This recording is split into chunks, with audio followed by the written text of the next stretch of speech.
I heard they want the news. Well, we got it just for you. What's your team? Who your player? Who your crew? I heard they want the news.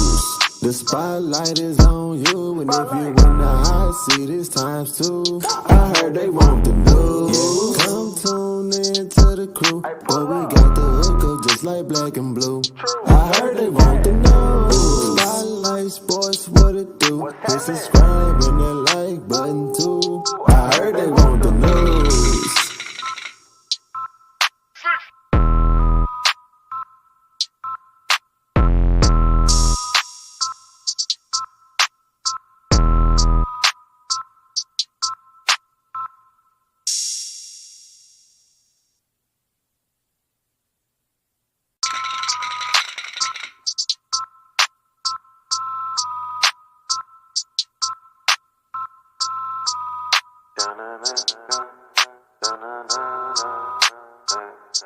I heard they want the news. Well, we got it just for you. What's your team? Who your player? Who your crew?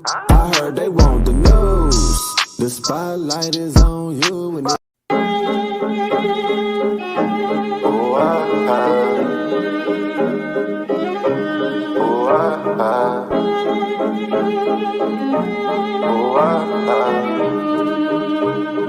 Nate Goyard.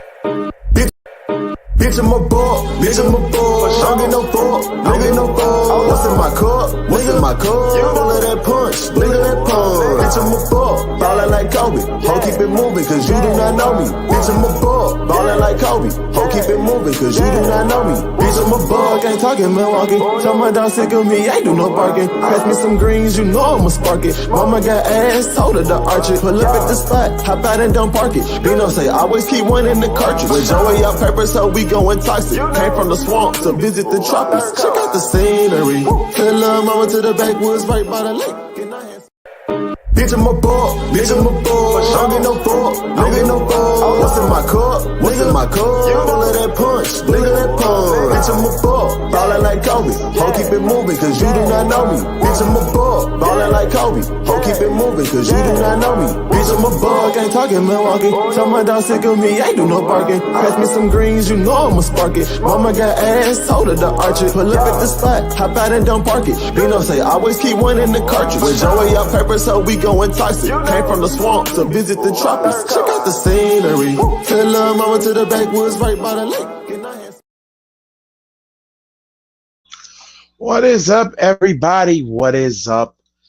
Ah, man, July 15th, 2022, episode 24 of the Ruthless Attitude podcast. As always, I am your host with the most, MalcGoolie. And, you know, what a week has been, y'all. What a week has been. What is up, Iverson Vlog? What's up, John Nell? And with me, also, by the way, I have to get this out. Still your reigning and defending Spotlight Sports Network Pick'em heavyweight champion when it comes to wrestling is moi himself. And here is one of them, known as a Philly is Real to Me podcast, representing the man known as Tyler. Tyler, how are you doing, my friend? Doing good, man. Doing good. That's good. That's good. That's good. Dub will be in shortly. I do know, I don't know if Robert will be in, but I do know Prestige Shogun's here, John L is here, and Iverson Vlogs is here. Iverson Vlogs, you got me to laugh at Pacer fans, so that's a good thing. I get to laugh at the Pacers. Again, WB, listen to you. They're doing the TV 14. You made our dreams come true. I do have an update for that, Ghoulie. It's still gonna. It's not gonna be the same TV 14. It's still gonna be like a PG. No, it's not that. It's not gonna be. It's not gonna happen on Monday. When is it gonna happen? They said that it's in consideration for the future. So it is gonna be T14, but it's not gonna be Monday because somebody at USA Network jumped the gun when they reported it. They released a report too soon. Ghoulie, it's getting scary. Reports are are saying we still getting Katie, Imagine Booker. But here's the thing, Brooklyn wants more. But we're not here to talk about basketball. So the basketball and football talk has to cease. It's all nothing but wrestling from here on out. And I'm going to try to get the lighting in here so you guys can see me a little bit better. It looks like I'm in the dark, like I'm in the shadows, but I'm really not. It's the fact that I don't got good lighting in this area of the room. But yeah, a lot has happened this week. Besides the TVPG, which we will talk about, and we will also talk about our favorite Summerslams. And next week, I would love to see, because I know they probably haven't got them done, but next week, episode 25, there will be a part where was it everybody's dream matches, a dream match card for WrestleMania. That's next week, which I can't wait. And that should also be I believe that will also, would that be a picks and prediction? No, that will not be a picks and prediction. So good. We have one more episode before we even do anything here. Because Prestige, this is a wrestling podcast. Nothing more, nothing less but wrestling. Apparently, Sasha Banks. We'll be talking about Sasha Banks as well because she has been booked for C2E2. Vince McMahon. We will talk about Vince a little bit more, and also tonight the best are our favorites from SummerSlam, favorite SummerSlam moments, favorite SummerSlam matches, favorite SummerSlam years. So that will be the main event. Also, what's up, Lauren? She brought this up to me. We'll talk about the SummerSlam card, and I think either Robert or I think Robert, if he comes on here, we'll talk about that. We'll bring up that card up if he's on here. But so there is that, and also this show's gonna be 2 hours right at the minute right there. Is Vince going to jail? Vince is not going to jail, unfortunately. He is not going to jail. I really do hope that WWE does do the TV40 before SummerSlam. So I want to see some blood in that street fight. Well, speaking of which, since we're talking about the TV14, Tyler, it was broken about 2 days ago now that WWE is considering on going back to TV14. A lot of fans are saying, "Oh, it's like a new version of the Attitude Era." That's just jumping the gun a little bit. So no. Here's the problem that I have with. Here's the problem what I have with this. They're not going to do another Attitude Era. They're going to go to TV14, but they're going to have a toned down TV14. Pretty much. They'll have blood. So Vince is not getting away with it. Apparently, he has to pay the women that he has, slept with $12 million apiece. Yeah, he's not getting away with that. But they're gonna have to. It's gonna be like a toned down TV14, like the level of like Stranger Things TV14, where there's gonna be blood, but there's not gonna be any like sex or anything like that. Yeah, pretty much. I don't want to say AEW, but something like in terms of like you said, like Stranger Things. Pretty much like AEW, but they're TV14 because they're not doing the sex shit. They're not doing any of that. The women are sexual objects in AEW. Also, Vince McMahon needs to go to jail. They'll have blood here and there, but they're not gonna do, and they're gonna say more curse words than they do.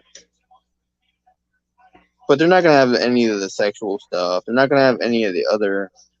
What the hell? Why is Liv coming out? Pat McAfee. And tonight, oh wow, the special guest referee will be revealed. Oh god, I'm telling you, it's going to be some bullshit. That here's the problem. So we got a championship contenders match, Natty versus Liv Morgan.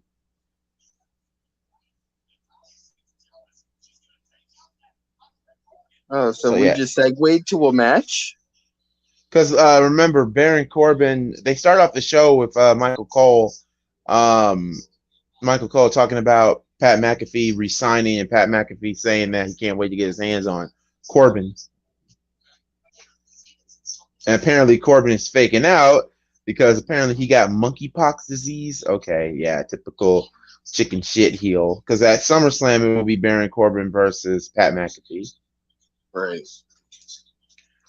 Who do you think is the referee is going to be? Personally, this is my biggest problem. This match should not have a special guest referee.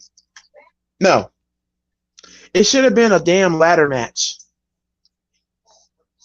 That's it. It should have been a straight up ladder match because now you have a special guest referee as a prop in your match. Yeah. It's a prop, and that's the problem. We don't want a prop. We just want a definitive winner to make both teams look strong. I mean, the ladder match was the best option, not some stupid special guest referee, because now the special guest referee is going to damn near, fluff it up. It's going to be like, another situation where another match will be made, and that's not how it should be.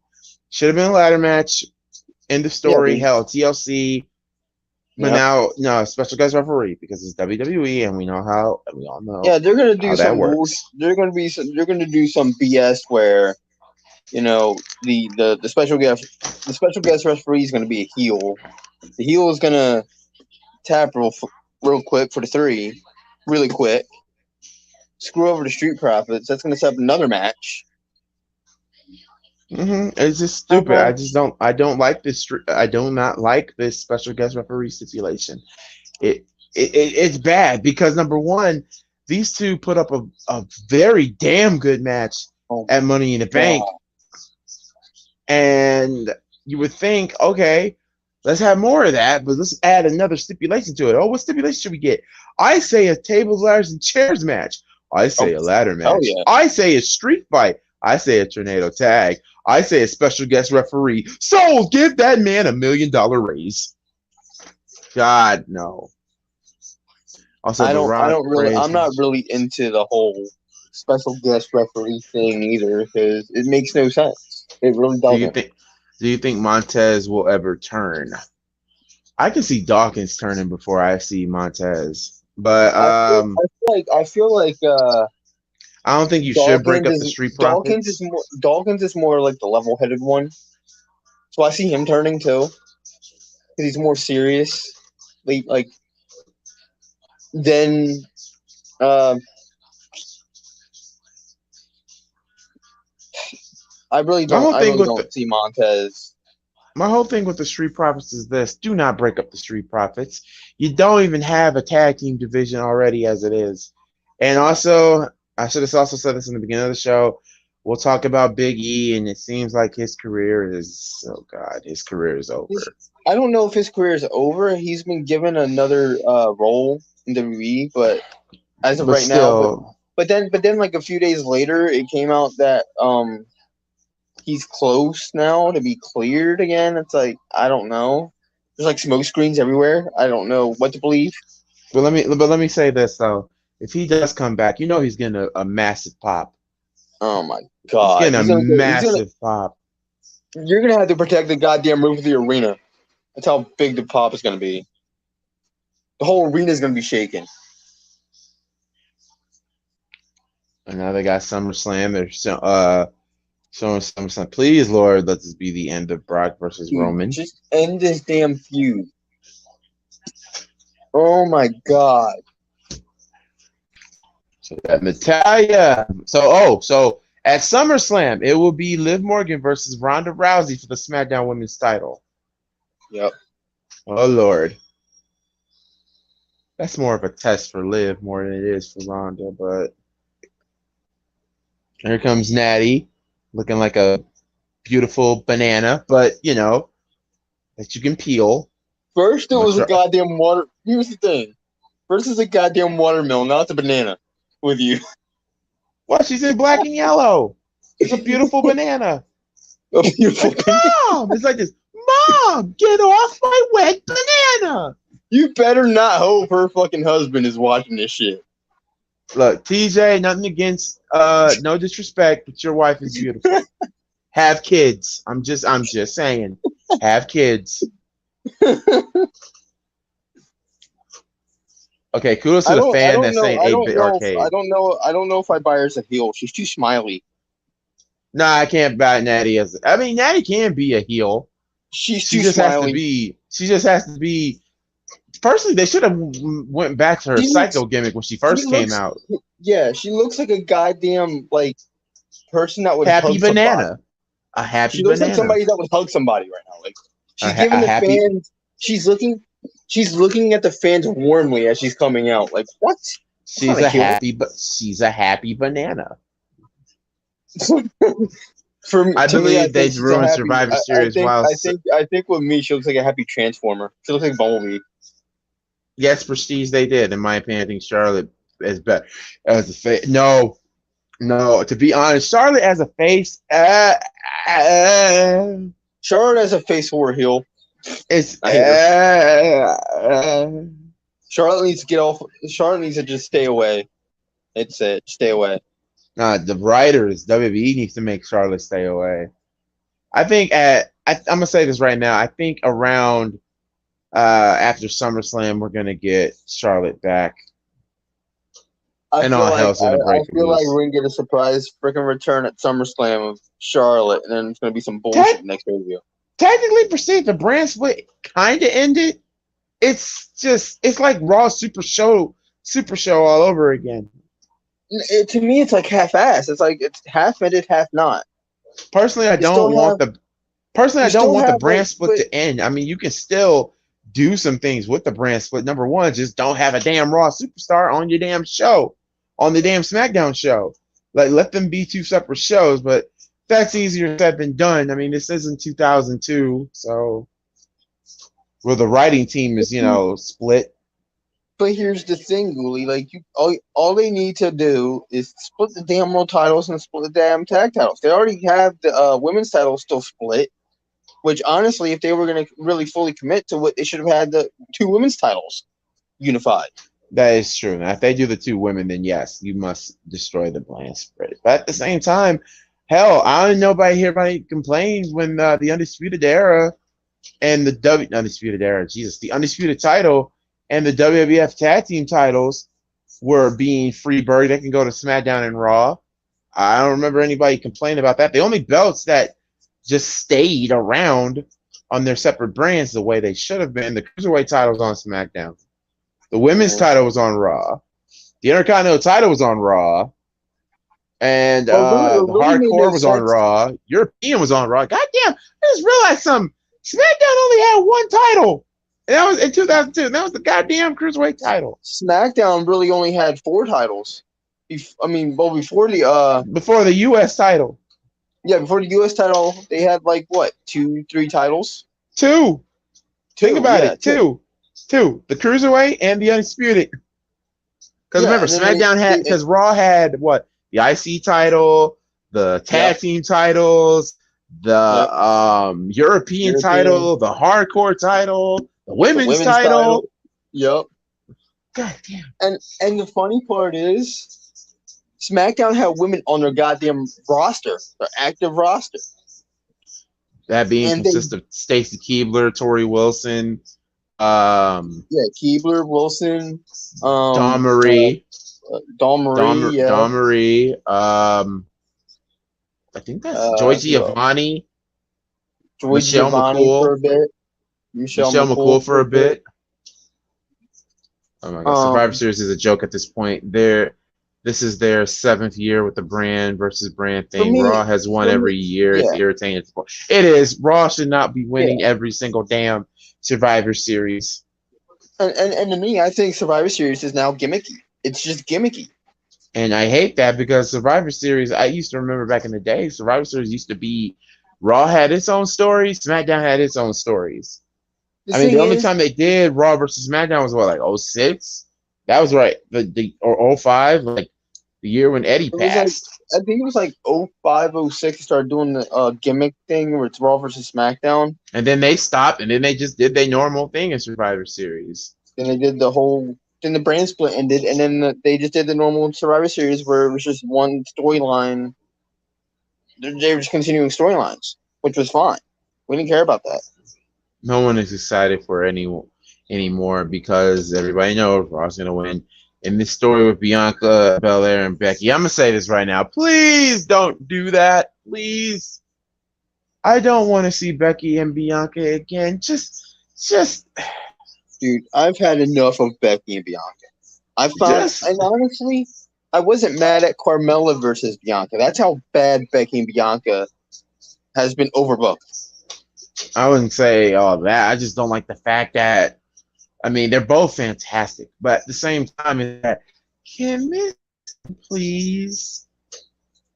At this point, I really think at WrestleMania we should get Charlotte versus Bianca. That's where we should be headed at, or just bring back bragging rights. Yes, bring back bragging rights. But yeah, the whole TV14 thing, it's a good idea on paper, but we'll have to see. I could, like, if you look at the reason why that they're so hesitant, you could see why they're so hesitant. And they think, oh, remember when we were TV14 back in the day, that wouldn't have worked then. My girlfriend said, hi, I've been on. I just got done watching Thor. Now I'm watching the Avengers. I know it's off topic, but yeah, I'm doing my homework. Yeah, that's your homework assignment, babe. Keep watching. You're done with phase 1. It gets better. It gets better. Keep watching. You got a lot more movies to go. You got the rest of the Avengers franchise. We're seeing Thor. We're seeing Thor. Love and Thunder tomorrow. Yeah, I went and saw that already. It's really good. They're going to give the belt back to Becky. Don't say that, John. No. And then Bianca's going to go to SmackDown and then beat Liv. No, that's stupid. Just have Bianca.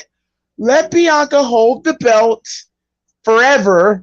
Well, not forever, but you know what I mean. Let her hold the belt for a while, and your main event should be Charlotte versus Bianca. Don't do part 3 having let's have Charlotte win, but then Bianca has to go through hurdles to get her belt back for the 3rd time.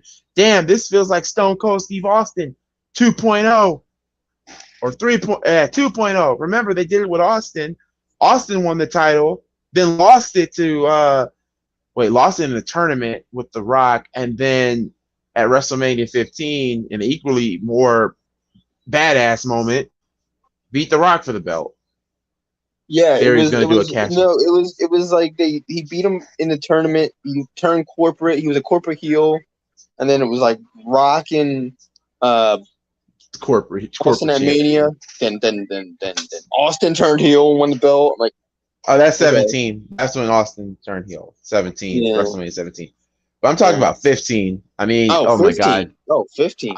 Oh, yeah. I will say this, Rock went corporate. Personally, I don't know. Corporate Rock, the People's Champ Rock, The Rock is amazing. He made the corporate champ work. Like, no, it's no longer the People's Elbow. No, it's the corporate elbow. And it's not the People's sunglasses. It's the corporate sunglasses. Jerry King Lawler was golden with that. Dude, can I tell you about Jerry the King Lawler? He was freaking going crazy back in the damn day. My favorite moment for Corporate Rock is what was it when he took on Mankind and Mankind called the People's Elbow Mr. Elbow. I remember Jerry King Lawler just looking at my call saying, "Did you just say Mr. Elbow?" Mr. Elbow. We got Natalia bad position. Natalia, personally, let me say this. I want Liv Morgan to win. Just don't do what I think you're going to do, and that's just don't have her like Rey Mysterio's first reign. But yeah, the TVPG. But speaking of which, Steve speaks that JR and King have literally my pissing laugh. Okay, literally has you pissing laughing. What's next to talk about here? Well, we've already talked about Liv Morgan got the pinfall. God, I'm waiting for everybody to come in here so we could do. What is up, Sleeping Angels? I'm waiting for some people to come up here so we can talk about SummerSlam. But let's talk about Vince McMahon and then about the rumor, apparently about the women that he banged. One of them used to be what I'm hearing, one of them used to be a security guard. What? Yeah, what I've heard is someone used to be a damn security guard, and the other God, And apparently, another rumor was that that one of the wrestlers, it was a wrestler too, and one of those wrestlers' names, oh boy, and we just said her name earlier, Joy Giovanni. So he banged Joy Giovanni. That's what was rumored. I saw a meme saying when Joy Giovanni had sex with Vince McMahon, got paid with it $1,000. But when Trish Stratus stripped down to her bra and panties, she did it for free. I was like, oh my god. Here's the thing. Joy Giovanni already had said it. She came out and said it years ago. So it is true. She did have. Oh god. So it's true. Now it's true. So that one's true. Okay. So that shit. Was true now. Vince is paying her $12 million now. He has to. And the thing is, people were not even listening to her back in the day. They're like, whatever. Who cares? You don't mean much. You're just lying because you got fired. Now people are now okay. We should have believed her.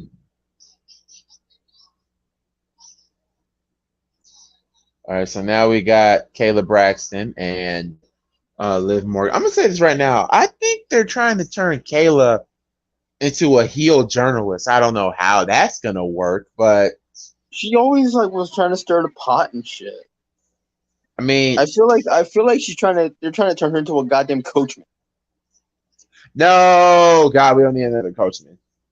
We don't need another goddamn coachman. Now, the part that got me, oh, yeah, Brad breaking, everybody got their seats, and the world is watching me. The world is watching. I ain't gonna lie. Coach's theme was half fire, half garbage at the same time. Wait, who? Joy Giovanni. And, oh, God, Austin Theory. That Theory. All right, now, let me get some light because, my God, I feel like Dr. Claw over here.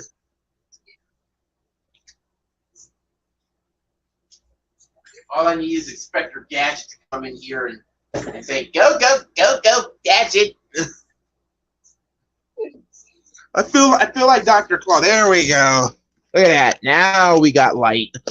Now I feel like Dr. Claw like this. Yeah, it was kind of dark, and it was I mean, I just didn't say anything because I just didn't I didn't want to intrude on what we were talking about, but. Yeah, it was now Paul Heyman. Now Paul Heyman's with Austin Theory. You know, it'd be so funny if Paul Heyman turned his back on Roman to join Austin Theory. That would actually be funny, but at the same time, I'll be like, well, you left the Samoan dynasty for a theory lesson. I feel like. And I hate to say this. There's a sneaking suspicion Brock's winning at the pay-per-view and Theory's cashing the fuck in. Don't piss me off. I just want the Rock and Roman. The world is watching me. Yeah, that song's in my head now. The world is watching me. You know, Vince McMahon is going to make Austin Theory fail that cashing in. Because he's not beating Roman Reigns. But at the same time, Roman wants to do movies. Roman has been pulled from Extreme Rules. My God, he wants to basically take a break. But they don't. But WWE kind of backed themselves into a corner because it feels like, there you go, Steve. The world is watching me. They backed themselves into the corner twice with these part-time deals. The reason why Brock's I hate it when Brock won it. I know you hate it, but they backed themselves. WWE didn't know about this, right? WWE backed themselves into a goddamn corner with the initial part-time deal because it was going to be WWE and UFC was going to share Brock. That was what the initial deal was because Brock was still technically signed to UFC. Now with UFC not wanting Brock. They're still in this part-time deal. What is Brock doing? He's on his farm, doing jack shit, and nailing the horse's wife. I mean, Sable. Yeah. And then here's Roman Reigns. They back to a corner again with the part-time deal, he's their champion, not on TV for weeks at a time. And they gave him the part-time deal so he could do movies. Oh my God! The New Day is dressed up like the Viking Raiders. I love the New Day, man. I love New Day. But you have Roman Reigns want to do movies. Yeah, he's not doing movies with his part-time deal. So it feels like we got screwed again with this part-time deal. And the thing is, I don't want Roman to go part-time because, you know. I don't either. He's an okay talent to have. And hell, next week when I get paid, I'm getting the SmackDown tickets. Yes, on November 11th, there will be no Ruthless Attitude because I will be going to SmackDown. All right. Kofi looks badass, but is freaking not Kofi. Xavier looks badass, but is freaking Kofi wearing a fat suit? Kofi's wearing a fat suit and he's wearing sandals. Bruh. Oh, I can't. The must go see. Oh yeah, this Monday. Oh God. Logan Paul will be in. So yep, we're gonna get Logan Paul and AJ Styles versus The Miz and Tommaso Ciampa at SummerSlam. You know, the one thing I will say about this, you know what this reminds me of? WrestleMania. A little bit, you know, outsiders star heavy. You got Logan Paul, you got Pat McAfee. All we need is the jackass guys and the segment is complete. This Monday on Tampa, Florida. And Tyler looks so high right now. And he should be. Speaking of high, Mr. Backbreaking. Everybody got their seats. And oh my God, Tyler is high. I love this. I'm screenshotting this. Tyler looks so high. Tyler. Bro, wait a minute. Hold on, calm down.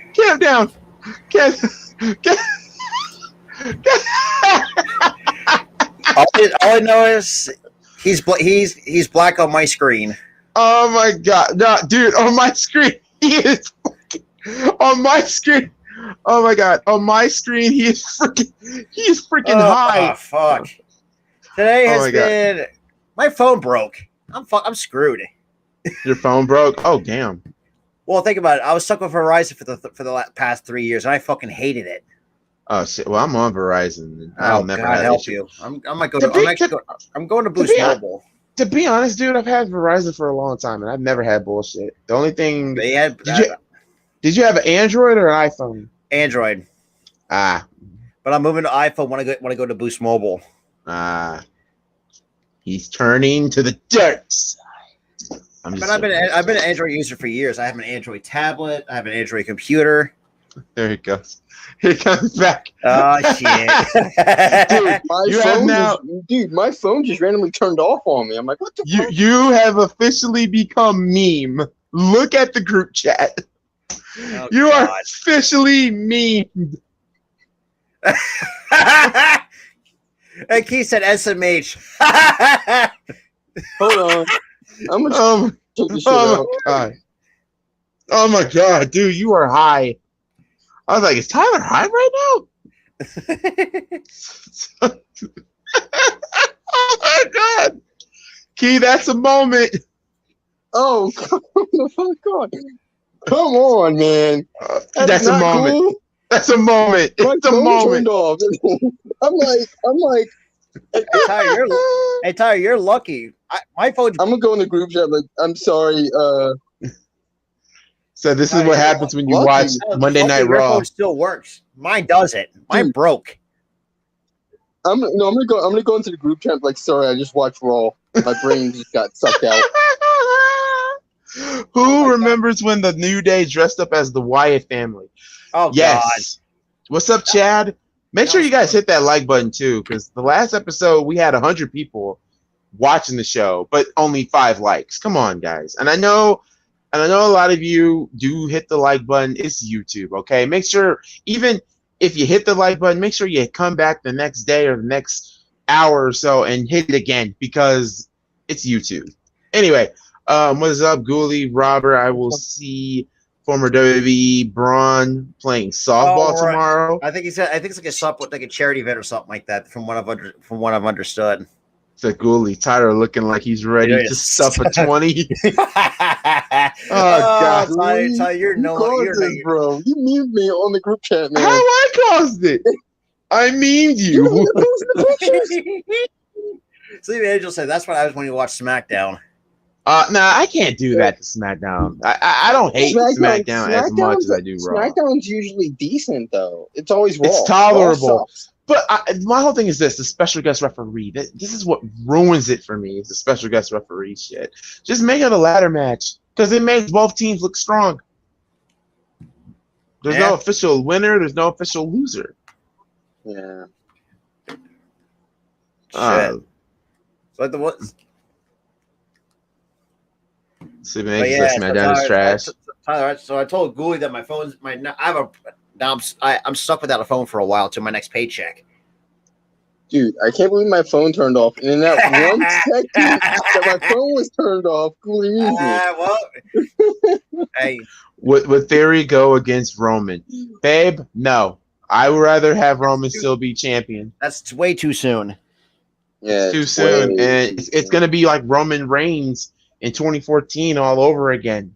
Oh God, that was Here's the thing, I did not mind the Roman Reigns 2013, 2014 run. I didn't mind it, but I thought it could have been a lot better than it was presented. I feel like because number one, I feel like the only problem that people have with him is that it was his writing was bad. Oh God, his writing was abysmal, and you're watching the New Day as the Viking Raiders. Oh God, yeah.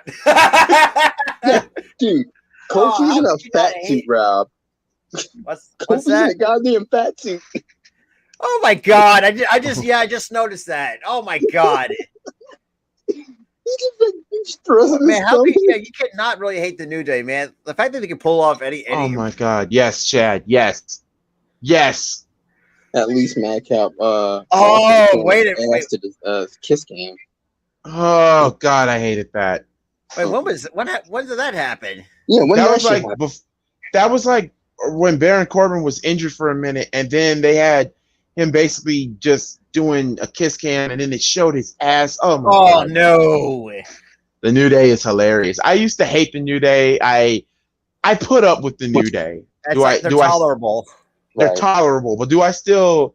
But they're all three of them are talented as hell. We all know this, but I'm at to the point where it's time for Xavier to get his moment.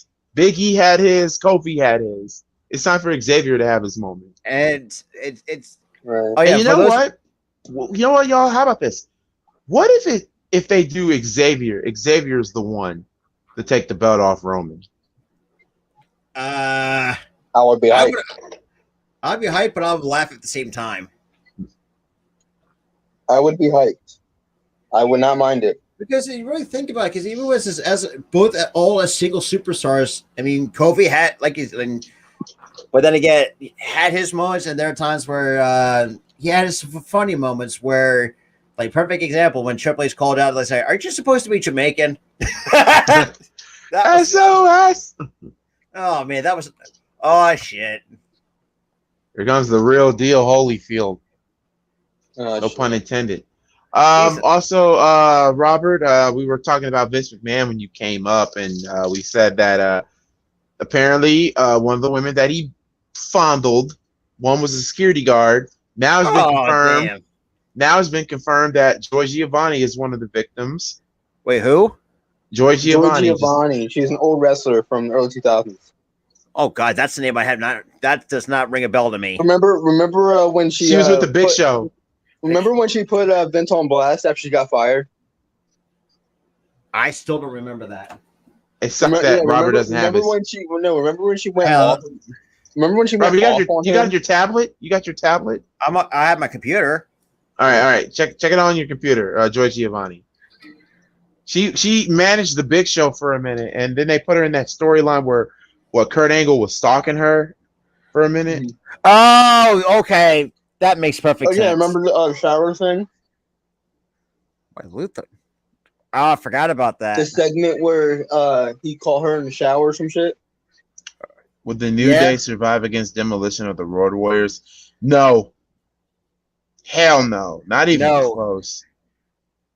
Because you really think about it, because the Road Warriors, whew, I've watched some of their matches on Thank God the Peacock. Yeah, good luck to that. And of course, we got Shanky beating the crap out of the two. I feel like I don't like the wrestlers being called the next whatever, or they have comparisons to this. Like, they're their own person, they're their own gimmick. Who cares? Well, you got to think too, like the Demolition and Roman and the Road Warriors, like they're like two iconic tag teams throughout the two different eras. Now Shanky's dancing again. Oh God, they're gonna make Jinder Mahal dance. They're trying to make Jinder dance. Christ no. In fact, yes, dance. Dance Jinder Mahal. Dance Jinder balls. Since when did they make Jinder Mahal a face? He's still technically a heel, necessarily, and my right leg is trying to cramp for some reason. Right. So that's why that's why I'm in this angle. Now we are with the Intercontinental Champion. Buddy. Come on, Jinder, get down. I'm not a big fan of Jinder. You guys already know. I will say though, I don't know, man. It's I don't know. Like, for right now, yes. Yeah, for right now, yes. For right now, no. But I think eventually they will, because they're in considerations for it. Luther. Dude, Luther Reigns. We've already known that Gunther, Walter, is not as tall as he says. So Ghoulie, Joy Jane and Vine was there from 04 to 09. Yeah. Wow. She says she debuted on SmackDown on November 18th as a massage therapist as Joy Giovanni. Yep. As a guest bell ringer, and then her and the Big Show hosted a quote unquote Thanksgiving party, only to be confronted by Luther Reigns. I completely forgot that he was even in with the company. Let's keep it. I'm gonna keep it real. Woo, Lauren, to answer your question, is gonna be Shinsuke. I think Shinsuke. They're gonna do Shinsuke versus Walter at SummerSlam. And quite frankly, I believe that match will be good. I think it would be good as most people give it credit for. Because we all know Walter can hit. Matter of fact, this is the match that needs to be a strong style match. Because, I mean, they're both strong style competitors. Yes. Walter could. I seen his defiant wrestling highlights. And dude, you did not want to be on the recipient end of those chops. I'm sorry. He's chopping his dude again. Yeah, they're gonna try to make old dude babyface. And we all know Shinsuke can. Poor Kayla. Kayla's like, oh my lord, I know, baby. Yes, that's the face I would make too if I saw a man get shot. So they actually did. So they did mention on January 6th, 2005 edition of SmackDown, Joey refused to. Well, actually, no. Wait a minute. Look back to that. Yeah, they did mention the Luther Reigns who tried to force Joey to go on a date with him, causing the Big Show to come down. I remember that as well. With Amy Weber on December 16th, got in a cat fight with. Wow, I could believe for sure she was even in the company too. That's so now we got Aaliyah versus Lacey Evans. Oh, yes. I really don't get her heel turn. I really don't. So making all these baby faces about America. I used to do this. I used to get this. And now I'm a heel. I get the gimmick, but you booked her as a damn face for months. Yeah, hold on, guys. I'll be right back. Seem right. And then all of a sudden she's a heel. Like what? Yeah, so they actually did mention the that episode where Kurt Angle was tricked to walk into Joy's locker room by Amy Weber, only to scare her during the shower. Ouch! I completely forgot about that. Yeah, remember he had like the delayed screen. He was checking her out. Oh yeah. Oh my god! But yeah, remember? But it was after she was fired, right? She put him on blast. She put Vince on blast, saying that he had sex with her and stuff like that. Well, now it's come out that actually did happen. Years later, God, it's come out that's happened. That's crazy. Amy Weber. I don't remember even her. Amy Weber in the WWE in 2005. I don't even remember. Yeah. I don't even remember that. Yeah. Well, that's to tell you. I mean, that's some obscurity. Not really. I mean, everybody's known that she was there. We will get Roman versus Walter at some point if you make Roman a babyface. That'll be an interesting matchup to see. Because you really think about it, because I think Walter has world championship material. He does. Oh, he does have championship material. I mean, the man holds the damn NXT UK belt for 700, 800 days or whatever. I think, almost. For a couple of years, honestly. I had nothing to think about it. About 2.5 years, if we're doing the math. And now you got Dragunov, who's kicking ass as the champion in NXT UK. I mean, I was happy when Dragunov won that shit. I'm not gonna lie, because I think the first match was good. The second match was equally as good.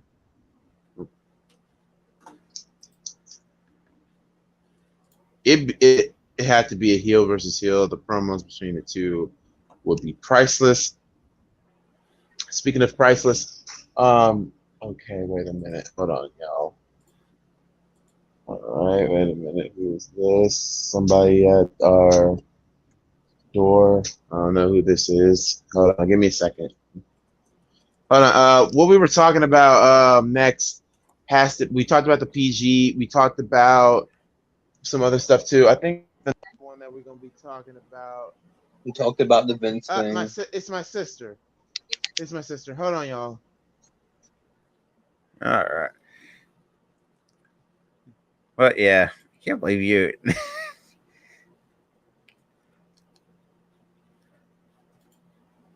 But yeah, so for those who are looking for live play-by-play, so this is going to be what's going to happen right now because, like I said, my phone is broken until I get. It's Verizon's a piece of garbage. Well, I'll admit that, but that's irrelevant. Yeah, Verizon has like issues with their stuff. Yeah, like the shitty part was after my contract was up, they decided to deactivate my phone number, and I couldn't contact anybody. Yeah. So John now asks, "Do you think?" I don't know. After everything that what transpired, I don't think that's happening. No, they actually did say they both left the company. They're out of the company. They're not coming back. They've been released. Why do you think Sasha Banks is doing these Comic Cons and shit? Yeah, like all these WrestleCons. A lot of WrestleCons are like for like indie wrestlers or AEW wrestlers. You don't see any WWE talent doing WrestleCons like that. They may do, sponsored meet and greets like, like Cricket, because they're sponsored by Cricket. That's good, normal What's guy. up? But yeah, like everybody calls me Philly. Well, it's you and I are part of the Philly Sports Talk podcast. Everybody calls me Philly, and I have my name on the thing, which I'm okay with, honestly. But hey, looking back at it, I mean, it's actually kind of awesome to see Lacey Evans, with her military back. That's great, crazy to see him. I still cannot picture Randy Orton in a Marines outfit, though. That's the crazy part, though. At Montez Ford, that's crazy. Bobby, but here's the thing: they had her as a face, telling all these stories, her backstory, making an arc of her being a face, and all of a sudden, after a match, she just flips the switch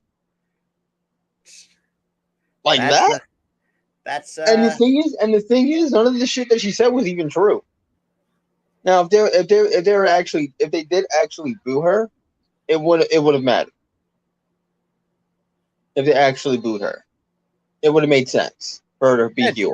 Oh yeah, absolutely, definitely for sure. But I don't. And you have an American Patriot as a heel. That I don't know. It's weird to me.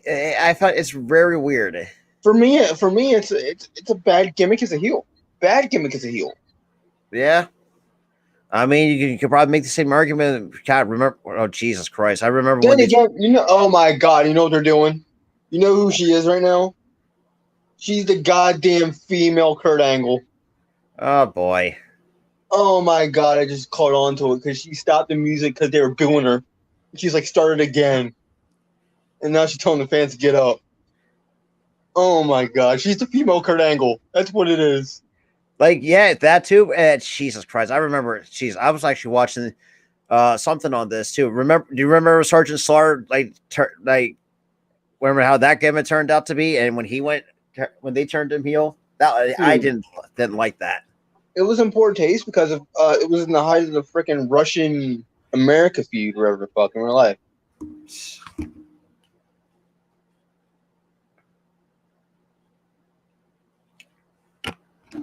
I swear, this gimmick only works either as a face or I don't know. You can't have a tweener. She's not like if they would have I agree with her, it would have made sense if it negated if something negated the turn, but she just suddenly just turned. Like what? Yeah. Like I know it for no reason. Like she just turns. Like what the fuck? But yeah, so Sleeping Angel said this is going to work. Absolutely, it's not going to work. A veteran, her gimmick is a veteran who is an asshole. What? Like, what sense does that make? Well, a lot of veterans, they don't come out being assholes. They come out, they come out with more dignity and like they're like good people out of the military. You made her a dick.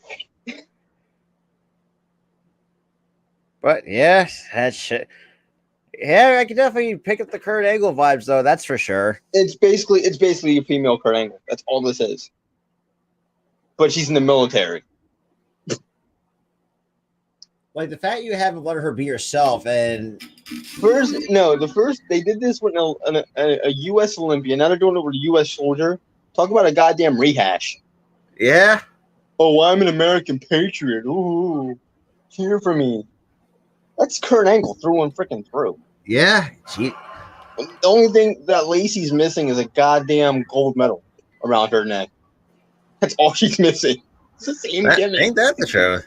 It's the same fucking gimmick, bro.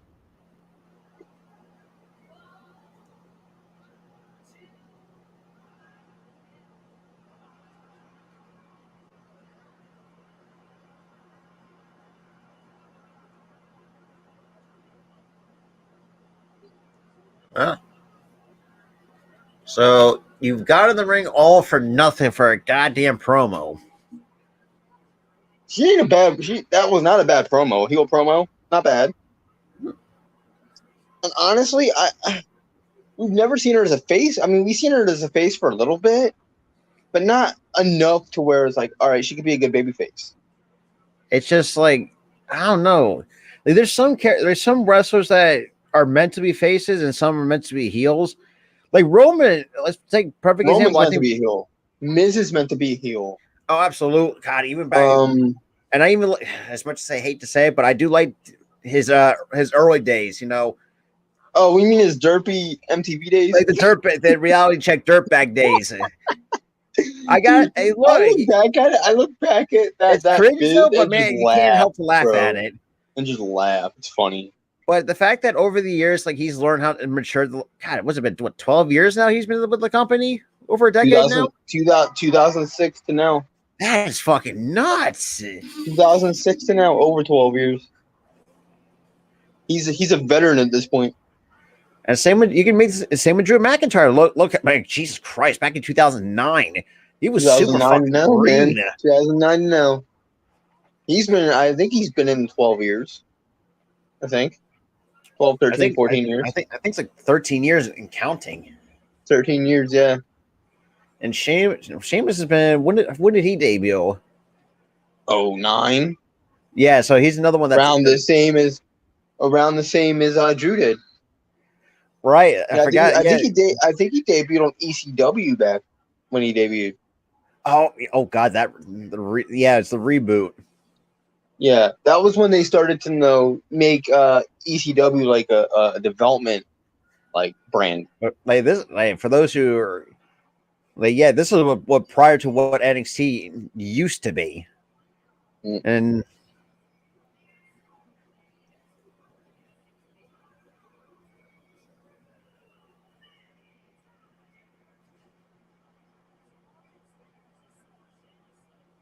damn.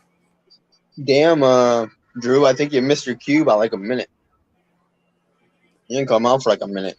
Like, what was going on back there, dude?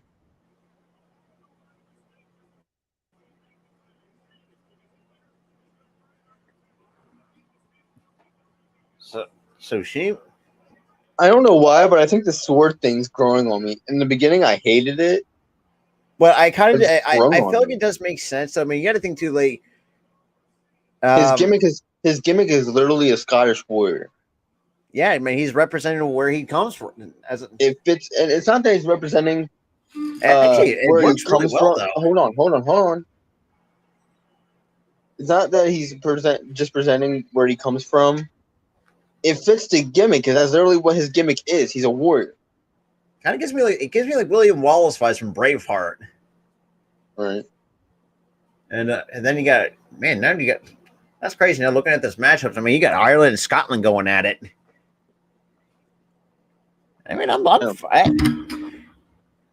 will say though, man. I mean, jeez, man. I know there were some down moments, but man, Honestly, like with all these countries in one company, I'm surprised WWE has not done a World Cup yet, like a wrestling World Cup. you know what? That's not a bad idea. Now that come to think of it, If I was Vince, I would book that like a wrestling World Cup. absolutely, because you got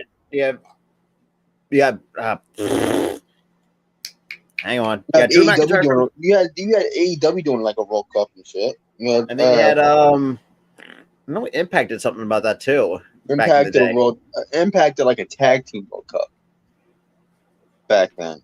Yeah, I think a wrestling World Cup is actually that's not a bad idea. Even though I know it has been done a couple of times over the years, but hey, it wouldn't hurt to try to pull it out. And I mean, look, you really think about because you got Drew McIntyre from Scotland, you got Sheamus from Ireland, you got Butch, Pete Dunne, Butch from England.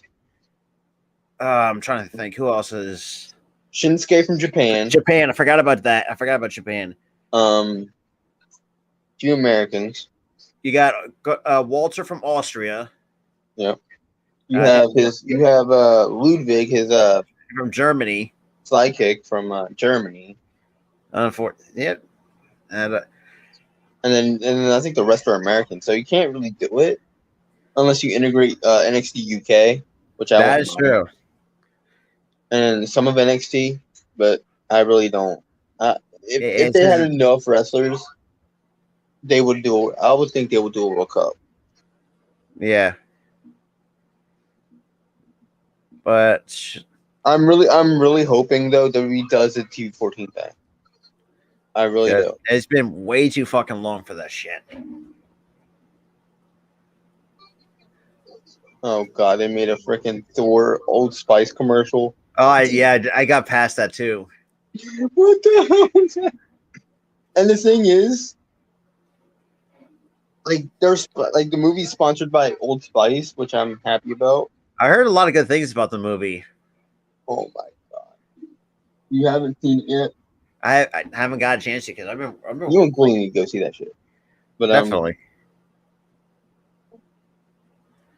I think actually that's an interesting thought by John Nell. Could you see Naomi to Impact or Ring of Honor? I kind of see her with Impact. Yeah, Impact.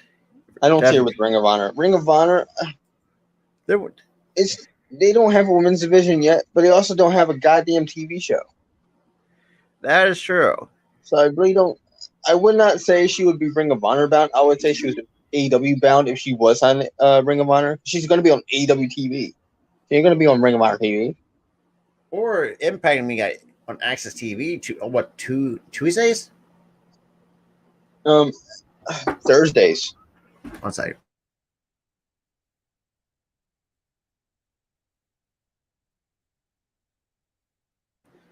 Oh, boy. You ready for that, Rob? Mm-hmm. The goddamn All-Star game. Rip. I really haven't been motivated to watch baseball. I will say, though, man, I mean, plus, I mean, as you can definitely saw but some of the streams I've been doing were non-Philly sports streams because of that.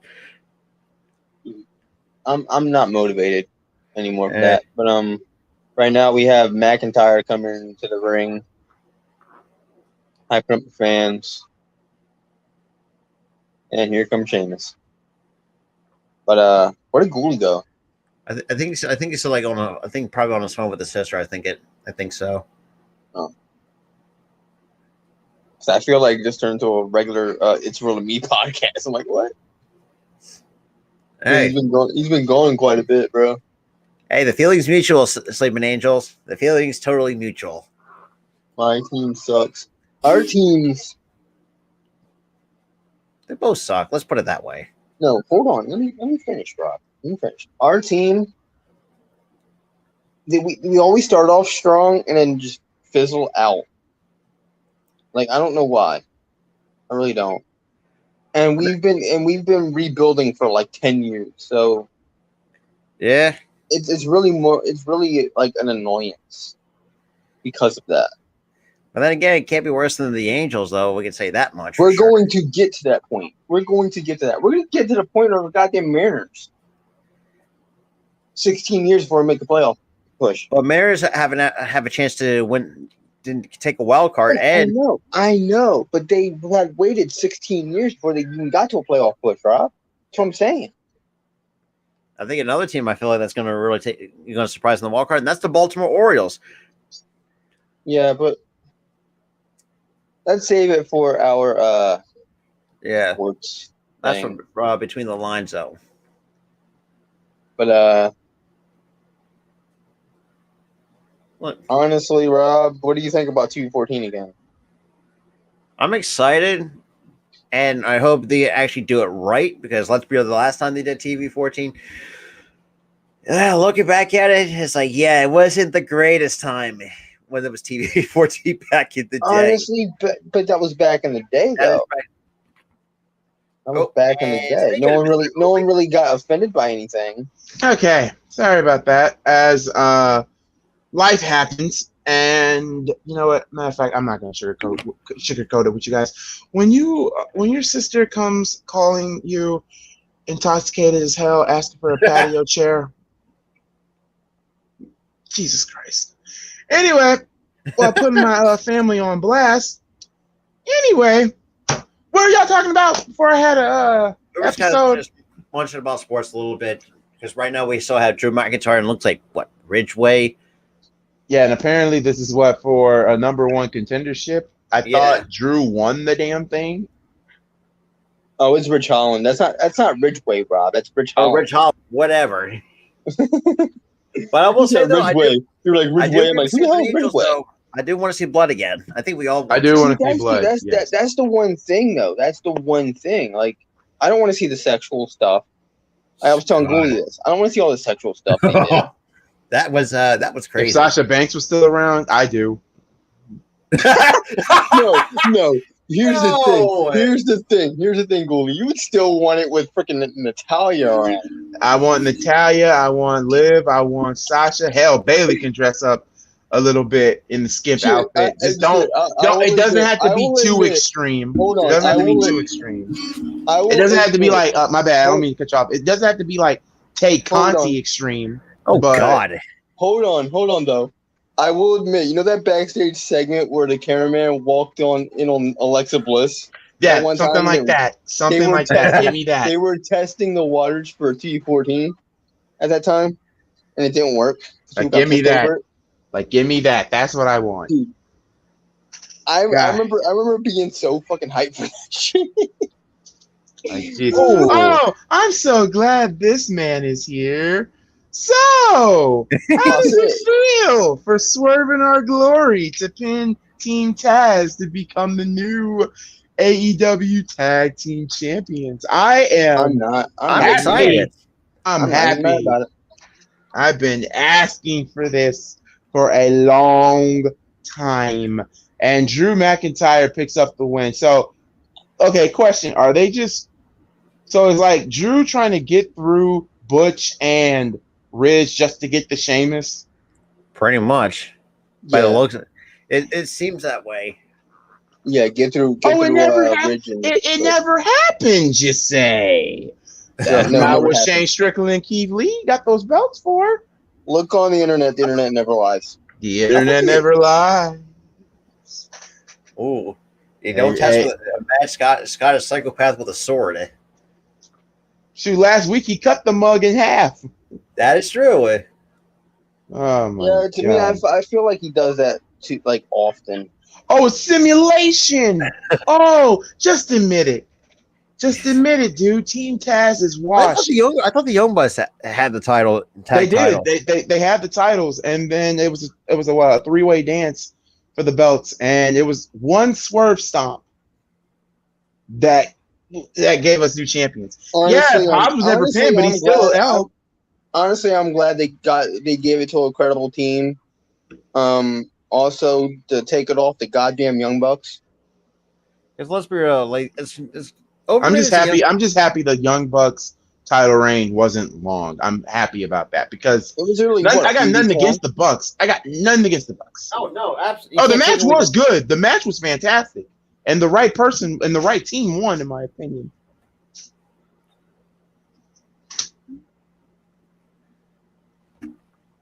Ah, man.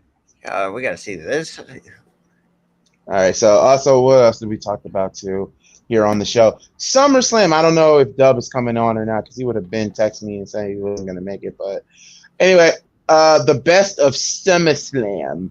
SummerSlam, people. And this is probably the time we give, okay, 7 spine busters. It's not as bad as, it's not as incredible as 6 power bombs. I'm just giving Juice some shit because I will admit Powerhouse Hobbs did look impressive, but he needs to break away from that from Team Taz. But Swerve in our glory. Oh, Swerve in our glory.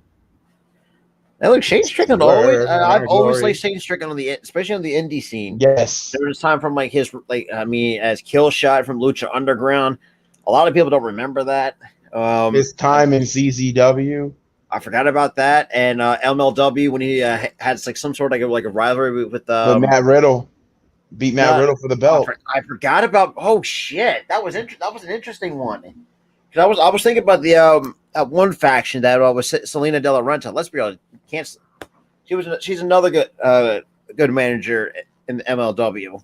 Also, I will say this too. I mean, when it comes to wrestling like that, I've been a big fan of Shane Strickland. I think Shane Strickland could have been a world heavyweight champion in WWE if booked right, but obviously they had no plans for him.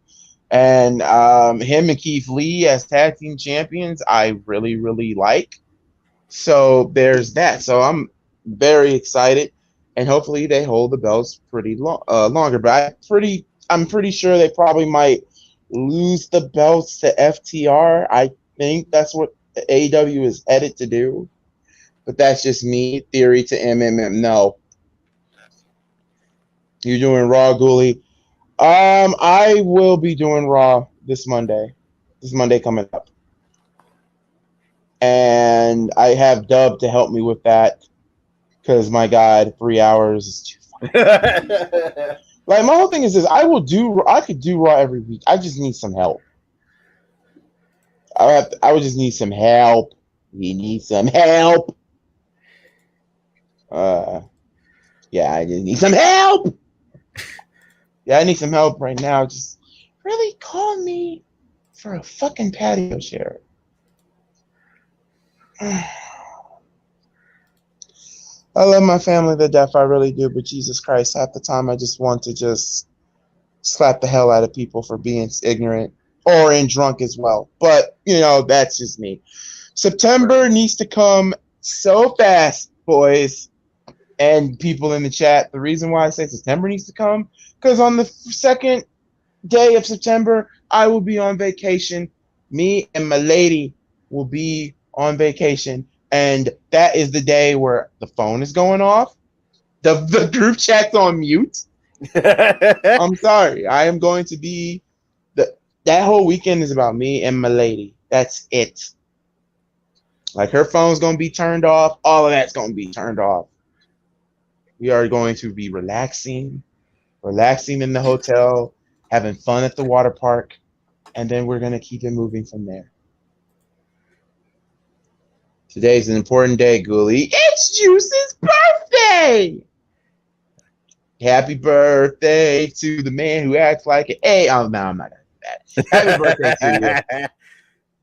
I love you, buddy, but why do you want to put yourself through 3 hours of torture? Because a lot of people want me to bring Raw back. Hell, D wanted me to bring Raw back. I wanted to do Raw back, but my job wears me out and tires me out. But like I told Dub this afternoon, I'm trying to break out of the cycle where just laying in this bed as soon as I get off work, take a shower, then eat. What you mean by relaxing in the hotel? Juice, don't start. Don't ruin it. But for real, like we're going to, a water park in Maryville. That's in Indiana. So when that is good, LOL, so hard to watch. My God. This is why, like I said, if Rob wants to just come in, this is what my original plan was if I wanted to do Monday Night Raw back again. If I did Raw again, I wanted somebody to join me for the first hour, someone to join me for the second hour, and someone to join me in the third hour. If someone was able to do that, or if Robert wanted to do it, or Tyler wanted to do it, or hell, both and Dub, then I can do Raw every single week. Sitting up there for 3 hours of Raw plus commercials. I mean, the last time I did that, it was the Raw After Mania a year and a half ago, and I almost fell asleep. It was considered to be the worst post-WrestleMania Raw of all time. And to me, it was terrible. Ghoulie, I saw a couple of rumors saying Charlie Diablo might be starting a career. Oh, the super TikToker? God damn it. Oh, God. I mean, fuck. We already got Logan Paul already signed to the company. We already got a douche. We already got a token douchebag. And I will say this about the Brock Lesnar segment. Not gonna lie, him killing Otis was probably was okay. It was entertaining, him destroying Otis.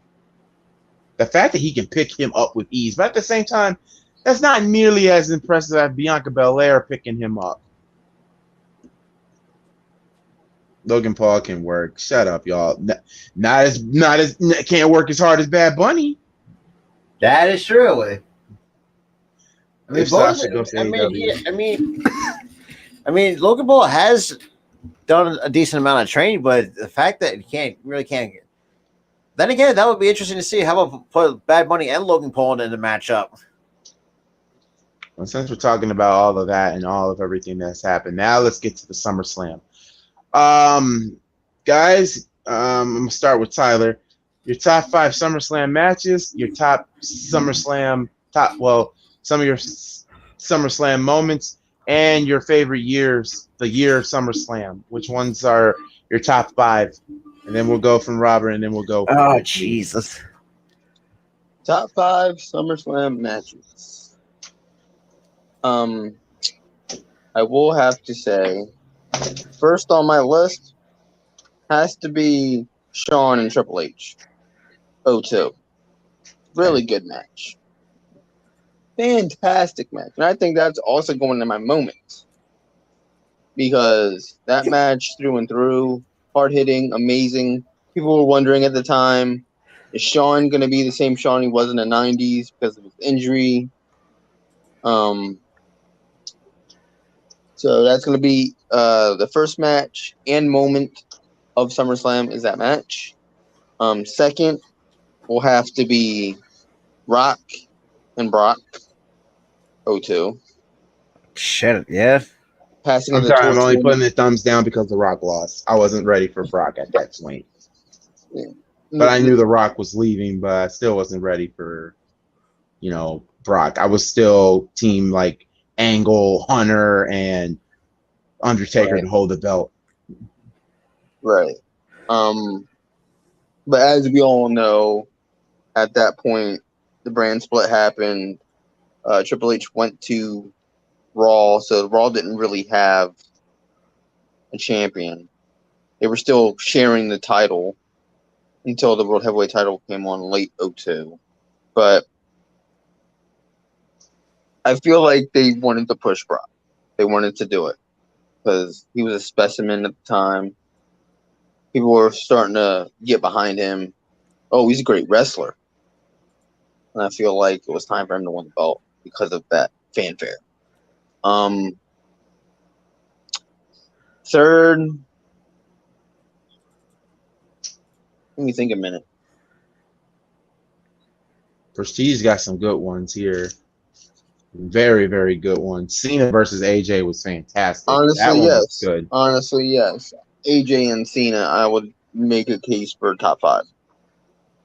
I would make a case for the top 5. Lesnar versus Take. Oh yeah, that one was good too. I forgot about that main evented. And I'm sorry, Taker didn't tap. I know we tapped, but Taker didn't tap. He did tap. He didn't tap. Yeah, he didn't. And then I know how hokey this is for the third spot. Second one was AJ and Cena. Third would have to be I know it's hokey because of how Shawn oversold in this match countless times. I'll have to do Shawn and Hogan 05. As one of the greatest matches, even though Shawn tried to ruin it by overselling like a mug. He tried to ruin it countless times by overselling, flopping over the top rope after every Irish whip to the rope or to the turnbuckle. He'd flop over the turnbuckle. He'd flop after every body slam, flop after every punch.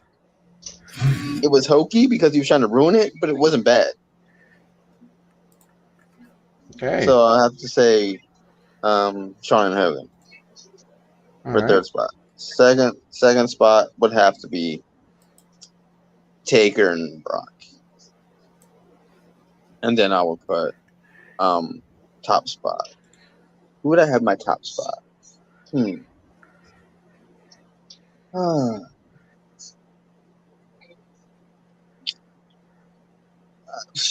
don't have to skip the top spot because I can't really think straight with these matches. But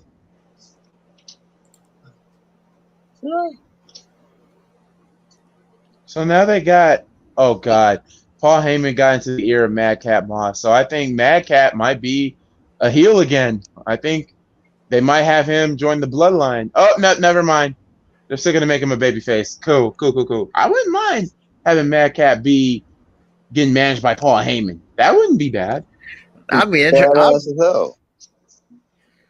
So for me, for the number 5 spot, I watched this a couple weeks ago. How about Shawn Michaels taking on Razor Ramon back in 1995? Oh yes. Oh, that was my number 5.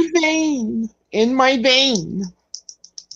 So number 4, and also watch this too. Bret Hart versus the British Bulldog back in 1992. In the veins, right now. In the veins.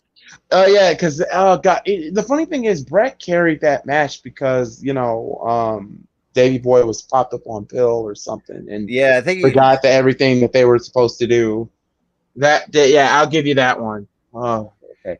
Number 3, Robert. Number 3. Damn. Eddie Guerrero and Rey Mysterio in 2005. Oh my! You mean the one the ladder match with Dominic? Yeah, the custody of Dominic. Honestly, I need to put that top one. Shit. How about this? Think about all the matches. I'm like, there's so many matches that were really good. I can't really think of one. Number 2 for me is Undertaker and Bret Hart in 1997 at SummerSlam. I'll give you that one because I love 97. That's one of my favorite SummerSlam pay-per-views, 97. But yeah, continue and then we'll get to. I think this might ruffle some feathers a little bit. I did like the 2013 3-way tag match between the Hardy Boys, the Dudley Boys, and Edge and Christian. TLC. back. Robert is reading my mind because he just took my number one. Probably took my number 5 pick. But yeah. He took TLC from you.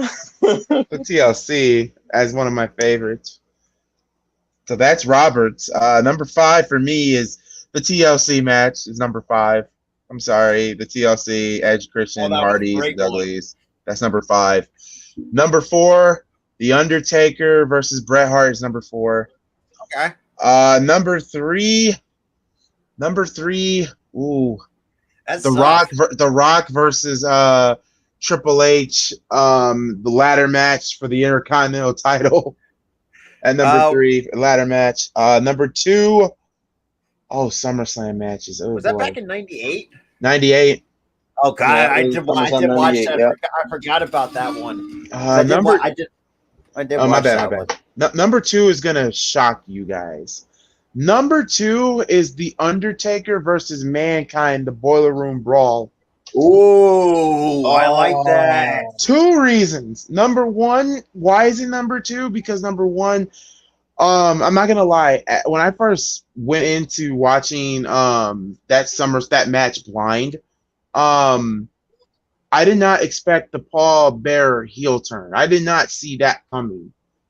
That was number 1. And number 2, the fact that, now this was big for Mankind because remember, he just started. He beat Taker at King of the Ring, and now he beat him big at SummerSlam. And I was like, well, damn. I'm like, okay, this is the guy that, Mick Foley, obviously. There's nothing to say about Mick. So yeah, Undertaker. If you haven't watched it, go ahead and watch it. It's a good match, and here's the best part about it: no commentary throughout the match. There was some commentary, but not all the way through. The only time you get to hear the commentary is when they leave the Boiler Room, because like the commentary team at the time was Mr. Perfect, Jim Ross, and Vince.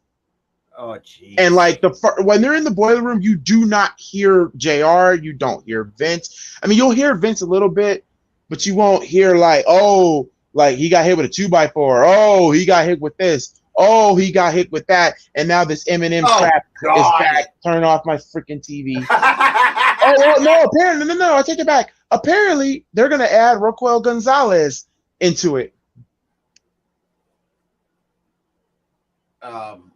Yeah. That doesn't make any sense. Yeah, I know. It sucks. But are you kidding me? I'm turning off my TV. It's life. It's life. Life sucks. Honorable mentions. I was about to finish this. Also, too, Mankind Taker took a hell of a beating in this match. I'm seriously. Taker took a hell of a beating from the hands of Mankind, and Mankind took a hell of a beating from the Undertaker. Hell, fucking Mankind threw hot coffee on Taker, for Christ's sakes. I'm like, oh my God, I forgot about that. He threw hot coffee at him. I'm like, and then you hear JR in the background saying, coffee, smalling back coffee. And here's the best part about that match. A lot of wrestlers, when they got out of the Boiler Room, you saw some of the heel wrestlers, and then you can see some of the babyface wrestlers. You can see Stone Cold Steve Austin in the background, just looking around, not saying anything, and then just basically typical Stone Cold. This was at the time when Stone Cold won the King of the Ring at this time. But now let's get to my honorable mentions. Honorable mentions, Stone Cold versus Triple H versus Mankind at 99. I love that main event. Granted, the main event really should have been Austin versus Hunter. But, yep, Beachwear collection. Yep. That's next week. No! And they're going to have a female. And they're going to have a female. Look, it's Raquel. They're going to have Raquel Gonzalez join. Oh, Jesus. What else? Another honorable mention. Stone Cold versus Owen Hart is an honorable mention, even though that match ended in tragedy, because it was the time when Austin really ended his career with the vicious pile driver. Yep, the pile driver. Another honorable mention: Edge versus The Undertaker at SummerSlam. That was what, somewhere, what, 2003? 2008 when it was in Indianapolis. Oh wait, yeah. Another honorable mention: John Cena versus Batista. And another honorable mention: CM Punk versus Jeff Hardy in a TLC match. Ooh, I forgot about that one. Another honorable mention. I know I got a lot of honorable mentions, guys. It's really hard to pick a number one. The Rock versus Kurt Angle versus Triple H. Another honorable mention. I know. Randy Orton versus Chris Benoit. Oh, and now the best SummerSlam match. This one here, whatever I say, somebody's gonna get mad.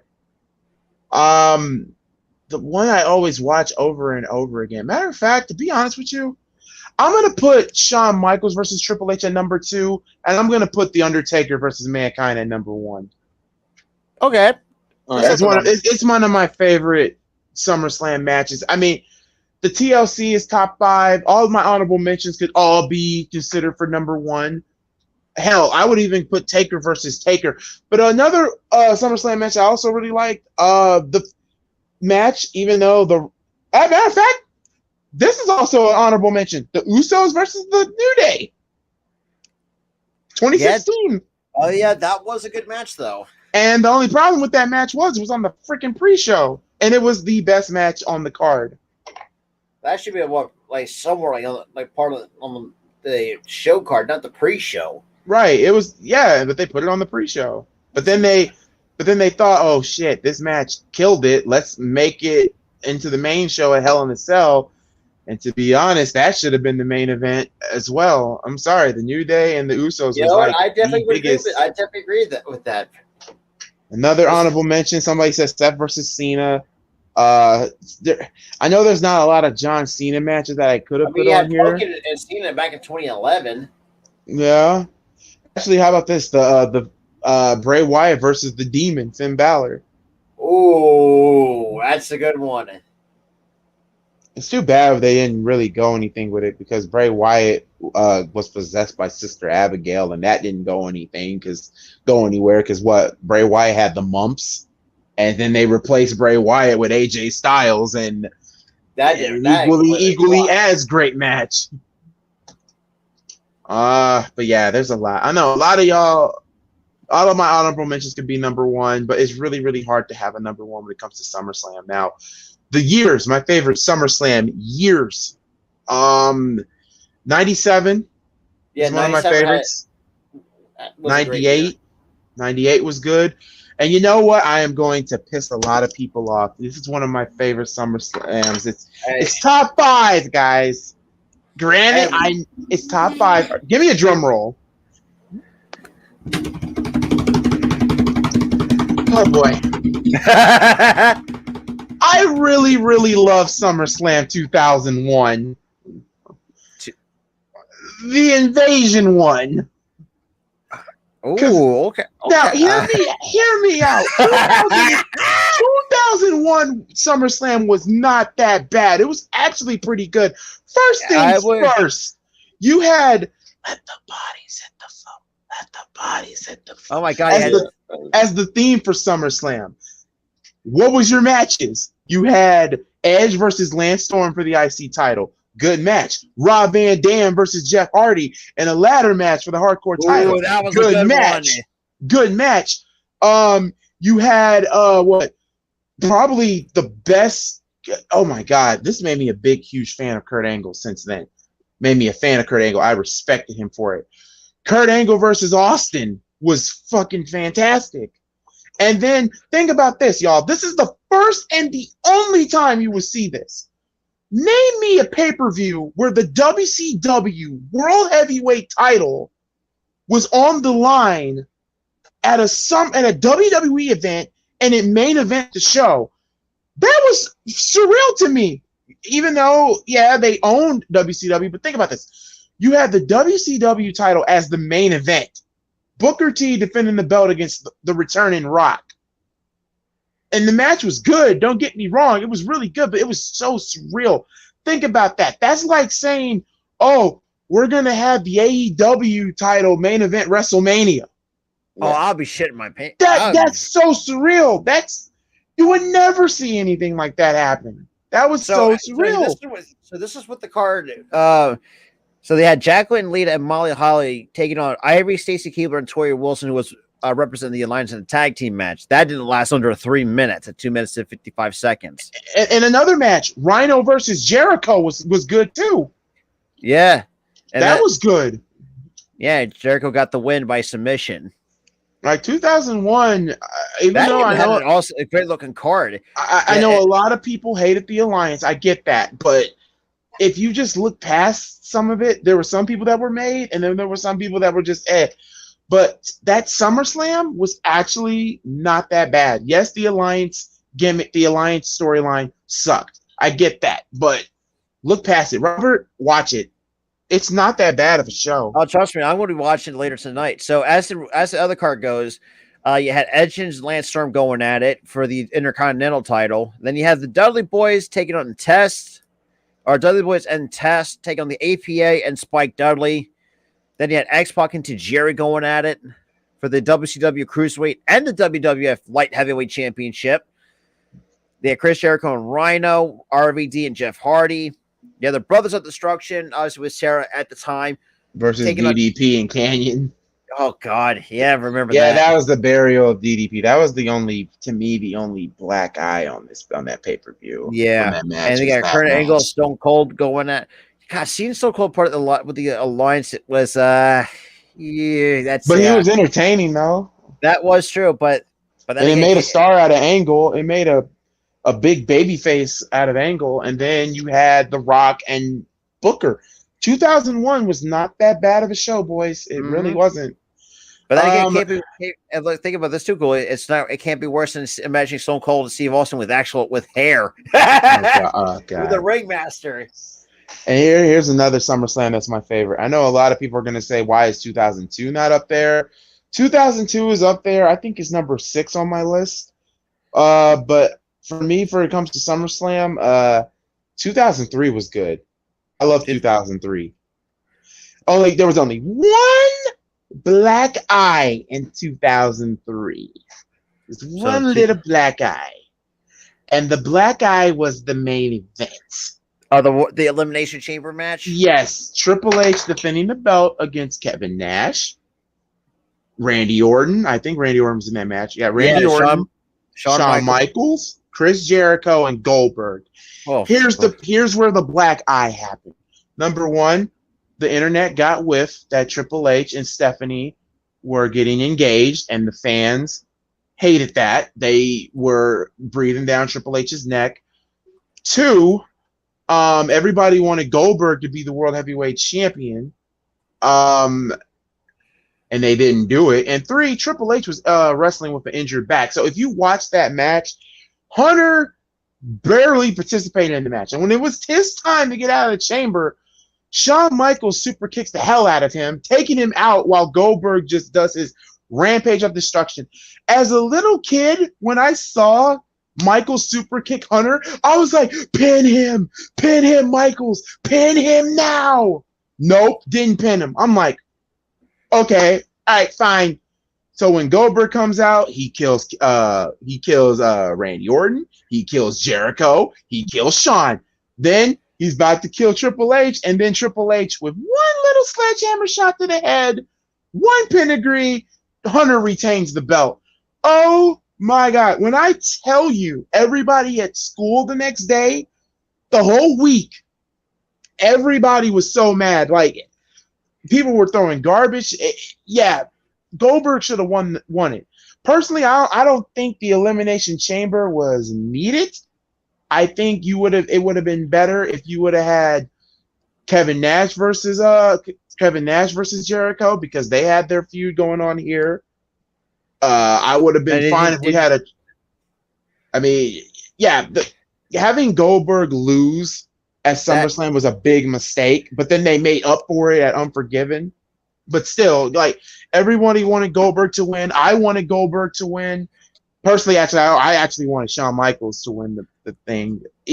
I was at the point where everybody but Hunter, but then you had Hunter win the damn thing. As a kid, I always defended the fact that, I always was against the fact of Hunter going over, but after looking at it, the more I grew up with it, I'm like, okay, maybe it wasn't that bad of a decision. Maybe, it was to progress the storyline. I mean, yeah, Goldberg would win at the next pay-per-view and would hold it on for 3 months. So there's that. And Goldberg only stayed for the WWE at the time for just 1 year. So yeah. And did you mind the 2004 SummerSlam card?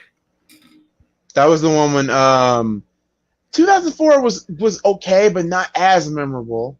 I mean, you had Benoit, and Randy. The rematch between Eddie and Kurt was good. And Taker and JBL was Eugene and Triple H was a disappointment. That was a huge because there should have been blood. That's the only problem. There should have been blood in this match. But back to 2003, we also had Shane McMahon versus Eric Bischoff, which was actually fucking entertaining. Because the week before Raw, Eric Bischoff was making out with Linda McMahon on live TV. God. You can say a lot about Vince, but Vince does not give no fucks. We saw the return of Stephanie McMahon after getting injured, kayfabe injured with a broken rib by Albert, beats the hell out of Sable. We had Undertaker versus A-Train on 2003. We had Rob Van Dam versus Kane on Mass Kane at this point. What else did we get? We had what else in 2003 did we get? That was really good. I know I'm missing a match. I know I'm missing a match in 2003. Oh, the WWE Championship match. Kurt Angle versus Brock Lesnar for the WWE title. The rematch from WrestleMania 19. And it was Vince McMahon's birthday, too, and he got his ass Olympic slam on a steel chair by Kurt Angle. And Brock Lesnar tapped out like a little bitch. It would just suck because Angle would only hold the belt. He won the belt at Vengeance and would hold the belt all the way until I believe it was the mid of September when he lost it in a Iron Man match. Oof. So against Brock. Yeah. So yeah, 2003 is one of my favorites. And we can at least have 2005 up there. 2006 is another favorite of mine. Sami Zayn. I'm sorry. Yeah, 2006. I like 2006. I know a lot of people didn't really care for 06. You had DX versus the McMahons. You had Sabu versus Big Show. You had Cena versus Edge. Cena and Edge. They had the I Quit match. The I Quit match. Personally to me, I did not like the fact that Foley lost to Flair in that match. The fact that Foley loses in his own match, no. Hell no. Unacceptable. So actually, I'm looking at it on cagematch.net. The dark match was Rob Conway versus Carlito on that. Oh God, Carlito was in a dark match. Crap. And the Rey Mysterio and Chavo Guerrero, that had a 6.5 rating out based on 5 votes. There was no votes for a total rating for the Extreme Rules for the ECW World Heavyweight title at the time. Hulk and Orton, that had a very low rating of 3.65 on 19 votes. Yeah. Oh, yeah. Orton and I forgot about that. Orton did take on Hogan, which was so weird. And they had Hogan go over. And this was at the time when Randy was still in his Legend Killer gimmick. And remember, the story was Orton was flirting with Brooke. I forgot about that. Oh, Madcap Moss. Lawn dart. Ooh. Well, Madcap Moss got his revenge. And now, my God, they're going to have the Usos beat the crap out of Austin. I was about to say, they threw Austin there. Oh, okay, they threw Austin there. I was about to say, is Madcap Moss going to break Austin Theory's neck with the briefcase? So the highest match that got rated, was the I Quit match at 7.52 between Foley and Ric Flair. And the thing about it is, I think the match ended when Ric Flair was going to put his hands on Melina, and this is actually a true story. Mick Foley wanted to be involved with Melina. In other words, him and Melina were really good friends, but then it also came out in his book and on interview, and this is Foley's words, Foley had a crush on Melina. Foley literally had a crush on Melina. I'm like, wow. And he was still married at the time. This is the same man that had a crush on China. So, yeah. I'm not gonna say Mick Foley. No, Mick Foley never cheated on his wife. No, he never. But he's a good man. But at the same time, he did say he had a crush on Melina. He had a crush on China. I was like, wow. They're having a biography on Goldberg. Oh God. Goldberg. I don't have an issue with Goldberg. Yeah. Goldberg. Another SummerSlam I love is 2010. 2010 is really good.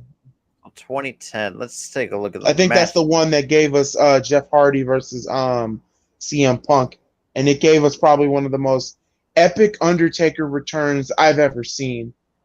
So the dark match, you had Evan Bourne taking on Zack Ryder. Then you started off with the WWE Intercontinental title match between Dolph Ziggler with Vicky Guerrero at ringside, and then you had Kofi against Kofi Kingston. Then you had the Divas title match with Alicia Fox, who was the champion at the time, and taking on Melina.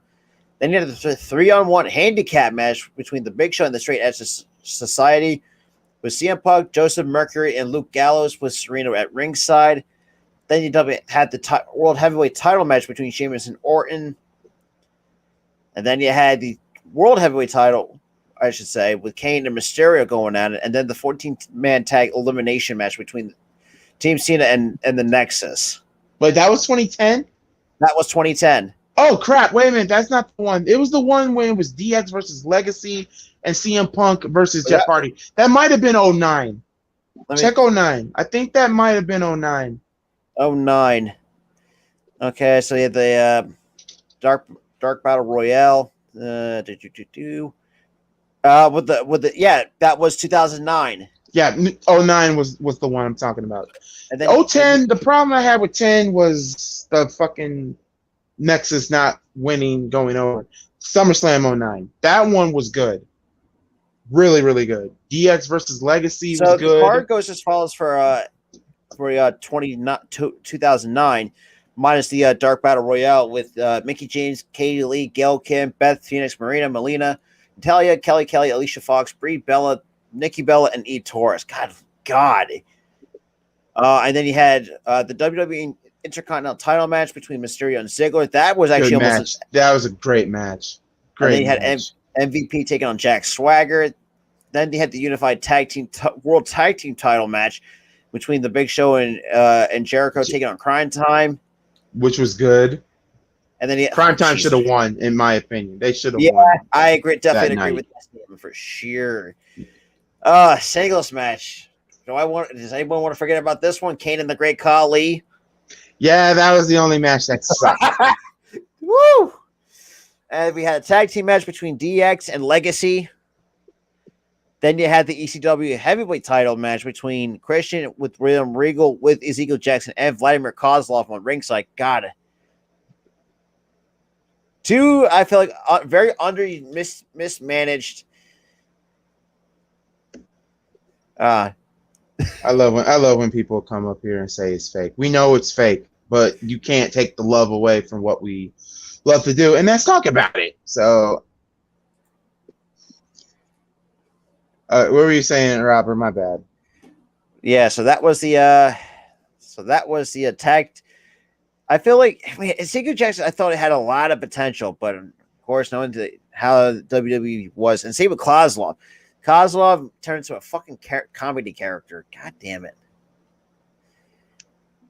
Oh, man. I mean, and then, you had the main event, like I said, CM Punk versus And Hardy. Then you had the Orton and Cena for the heavyweight title match. Orton and Cena. The way, it was so hilarious. Because remember, at the time, Orton was still getting backlash, with the McMahons and whatnot. So, if he got disqualified, they restarted this match 3 freaking times. Cena got himself disqualified. No, like Orton got himself disqualified, or got himself counted out, to the point Vince just kept on restarting the match, to the point like they used Ted DiBiase's brother to come in as a fan to distract Cena, only for Randy Orton to hit the RKO and retain his belt. And I was like, oh, okay then. Well, at least it gave us the Iron Man match between Cena and Orton, so I'll give it that. And then you had the World Heavyweight title in the TLC match. And that was the highest rated match when it came to the card at an 8.92 on 192 votes, according to CageMatch.net. And then that fucking ending, because like when you have CM Punk over the body of Jeff Hardy, and then you hear it, gong, lights go out, lights come back on, and CM Punk is like, I remember where's the Undertaker? Then I don't know how they did it, but Jeff Hardy got, replaced by the Undertaker, and then the Undertaker just basically chokeslam CM Punk through the freaking ring and hold the damn belt. I'm like, okay.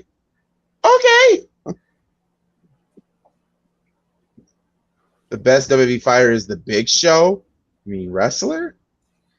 The Big Show. I don't know about that one. Big Show wasn't bad, but just... I don't know about that one. I would say there's plenty of other wrestlers that are better than the Big Show. I can name like five. Undertaker. That's true. Undertaker, Eddie Guerrero, John Cena, Randy Orton, Triple H.